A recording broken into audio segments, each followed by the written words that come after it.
உங்களில் முதலில் விசாரிக்கப்படுவது தொழுகையை பற்றி தான். அது சரியாக இருந்தால் மற்றதெல்லாம் சரியாக இருந்துவிடும். அது சரியாக இல்லை என்றால் மற்றதெல்லாம் தவறாக இருந்துவிடும். இந்த ஹதீஸ் மோஸ்ட் பாப்புலர் வஹாபிகள் மத்தியில், தப்லீக் ஜமாத்தில். நானும் அதுதான் சொல்கிறேன். ஆமாம், தொழுகை உங்களுக்கு சரியாக இருந்துச்சுன்னா நீங்கள் தப்பிச்சிருவீங்க. ஆனால் உங்கள் தொழுகை இன்னும் உங்களுடைய இணை வைப்பை காட்டலையோ, உங்களுக்கு உணர்த்தலையே, அப்போனா இன்னும் நீங்கள் தொழுலைன்னு தான் அர்த்தம். நம்பர்ஸ்னால் இருந்திருக்கு உங்கள் தொழுகையில், ஆனால் உங்களுக்கு துனியாவுடைய முகப்பத் இன்னும் போகலை விட்டு, அப்போனா நீங்கள் தொழுவலைன்னு தானே அர்த்தம். மறுமையை நீங்கள் சீரியஸாக எடுத்துக்கல.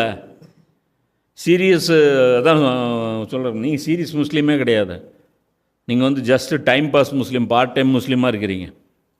முஸ்லீம்ங்கிறது ஃபுல் டைம் ஜாப். அது இது நீங்கள் ஜஸ்ட் ஒரு பார்ட் டைமாக தான் நீங்கள் எடுத்துகிட்டு இருக்கிறீங்க. இப்போது மறுமையில் இவங்க என்ன பண்ணுறாங்க, அவங்க முதல்ல ரியலைஸ் பண்ணுறாங்க. என்ன பண்ணுறாங்க, இது இல்லை, நாங்கள் இணை வைத்தவர்களாக இருக்கவில்லை அப்படின்னு சொல்கிறாங்க. இவங்க கற்பனை செஞ்சுட்டு இருந்தாலும் மறைஞ்சு போச்சு.